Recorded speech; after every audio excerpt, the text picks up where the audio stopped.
तुम्ही आज भल्या पहाटेच पाहणी जी आहे ती करायला सुरुवात केली. खरं तर सोलापूरच्या प्रशासकीय व्यवस्थेला असेल किंवा इथल्या जनतेला अशा पद्धतीचे अनुभव नाही आहेत आणि आपण सकाळपासून पाहणी करताय. कशा पद्धतीचं पाहणी केली आणि काय निघतंय? नाही, सोलापूर शहरातल्या खास करून कचऱ्याचा आणि पाण्याचा आणि ड्रेनेजचा तिन्ही विषय शहराच्या दृष्टीने महत्त्वाचा आहे.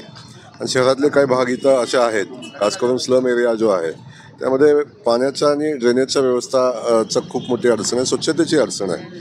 त्या संदर्भात आज शहरातल्या बऱ्याच ठिकाणी आज मी भेट दिली आणि तिथली वस्तुस्थिती समजून घेतली. आणि जोपर्यंत वस्तुस्थिती समजत नाही तोपर्यंत त्याचा उपाय करणं एवढं सोपं जात नाही, म्हणून आपण ही भूमिका घेतली.